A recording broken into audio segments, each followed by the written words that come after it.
Pessoal, bom, mais uma vez a gente volta com um tema aí para reflexão, para a gente falar um pouquinho a respeito de coisas que fazem parte da vida. E dessa vez eu vim visitar uma amiga, uma querida amiga, a Liv, que está aqui comigo. A gente tem um tempo aí de amizade que veio através de uma formação na naturopatia, e depois cada um de nós seguiu um caminho aí em escolas diferentes através do yoga. E o tema que a gente traz hoje é justamente o yoga.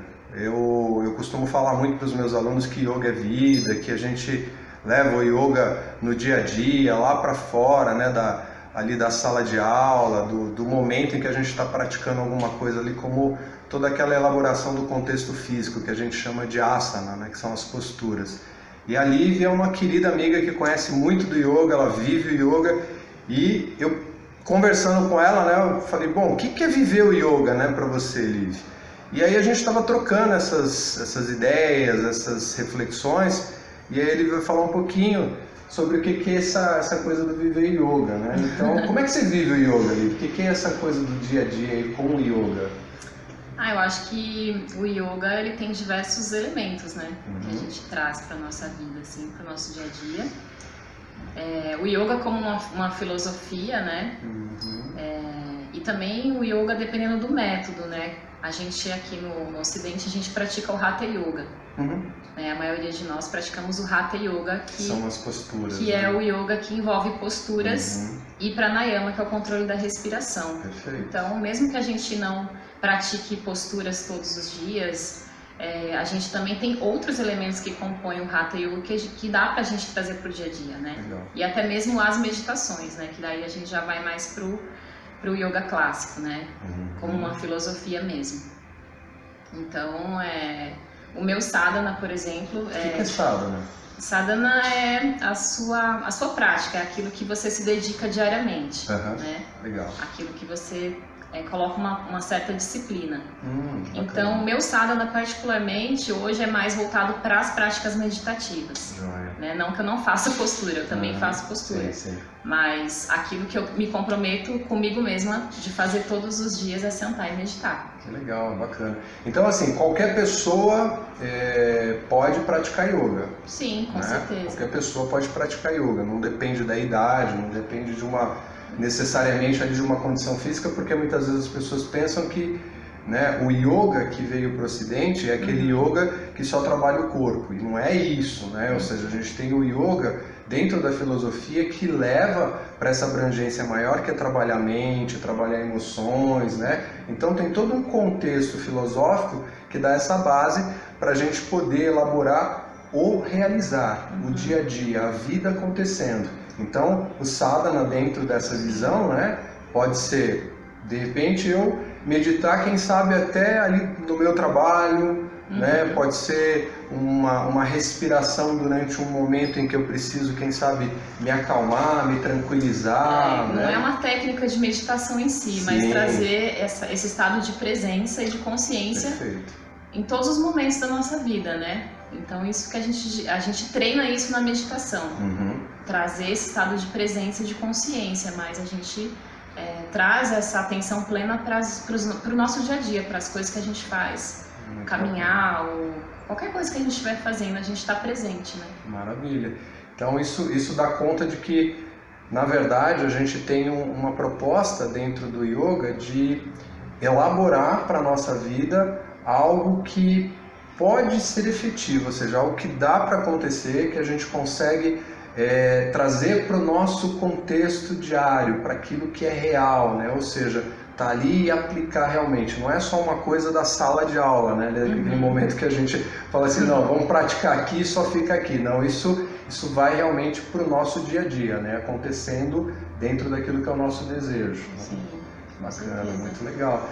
Bacana. E só para a gente falar um pouquinho sobre essa questão da diferença, né? Porque a gente sabe, quando a gente estuda a formação dentro do yoga, a gente sabe que tem uma diferença do yoga que é praticado lá fora, né, no Oriente, originário ali da Índia, né? Ou até mesmo o yoga que é pouco conhecido como o Tibete e algumas outras regiões, que a gente fala até sobre o Tantra, né? Parece que o Tantra tem uma certa distorção, mas ele está dentro do yoga, está dentro das escolas ali, e para o Ocidente há uma diferença muito grande.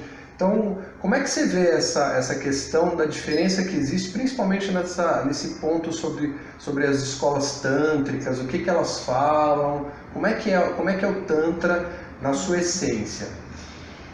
Eu acho que assim, o significado de yoga dentro do yoga tem diversos significados, né? A palavra yoga tem diversos significados.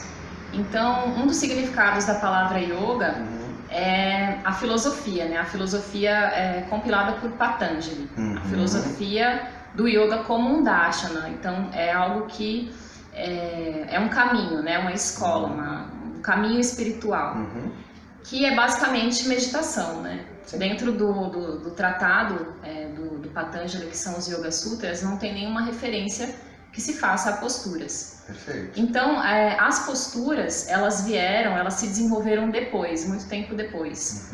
Elas se desenvolveram depois do tantrismo, desse movimento do tantrismo, né, o Tantra, que foi um movimento contra a cultura. Então, algumas escolas espiritualistas anteriores ao Tantra não permitia tinha algumas restrições, as mulheres não podiam praticar, tinha restrição de castas, né? Então o tantrismo ele veio como um movimento contra a cultura em que todo mundo podia praticar, né? E o Hatha Yoga como um método, né? Porque um outro significado da palavra yoga é método. Então o Hatha Yoga é um método da força. Hatha significa força. Então, esse movimento essa prática do Hatha Yoga, ela veio depois do tantrismo, do movimento do tantrismo. Então, ela tem essa base. Por isso que a gente trabalha o corpo no Hatha Yoga, porque se desenvolveu depois do surgimento do Tantra. Então, é uma prática em que a gente pode alcançar estados mais elevados, voltando a atenção primeiramente para o corpo e depois aprofundando nas próximas práticas, né? Maravilha, muito legal. Então a gente percebe aí que a escola tântrica ela veio com essa proposta, né, dentro da própria contextualização que a Livi fez para fazer com que houvesse uma abrangência, porque a cultura naquela época entendia que havia uma separação. Então haviam partes que só alguns podiam acessar, enquanto que outros podiam outras partes, ou seja, outros elementos, como era o caso do Hatha Yoga. Enfim, o Tantra vem fazendo essa globalização, né? Ou seja, esse apanhado e essa junção para que tudo, ou seja, o todo esteja inserido. Então, todos nós fazemos parte desse contexto, dessa unicidade. E isso é o que faz com que a gente realmente mergulhe nessa filosofia mais clássica, mais abrangente. Por isso que a gente entra nessa questão da sala de aula, né, pelo menos para o yoga clássico, a ideia é realmente fazer com que todo mundo esteja participando, interagindo, através dessa visão do yoga que vai para fora, que vai para a vida, que acontece no dia a dia, como a impermanência dos dias, ou seja, aquelas oscilações que a gente enfrenta, e o nosso corpo naturalmente reage a isso, assim como os nossos pensamentos, as nossas emoções. Isso é o globalizar, isso é o abranger e trazer para a unicidade. E sempre lembrando que a gente está interligado. Então, eu dependo da Livi, a Livi depende de mim, a gente de vocês e cada um de nós dentro de toda essa relação, de toda essa cadeia. E essa é uma visão tântrica, né? Exatamente, essa é uma visão que tântrica. É diferente da visão do yoga de Patanjali, né? Que tem a separação, né? De Purusha, que é como se fossem as almas individuais, né?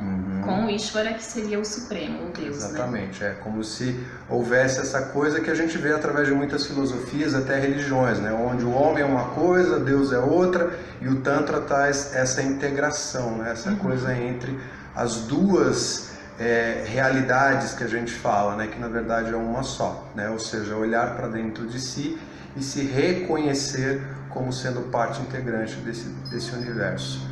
Mas É isso, gente. Então, legal? Alguma coisa mais que você queira comentar, Lívia? Acho que já ficou grande demais, né? né?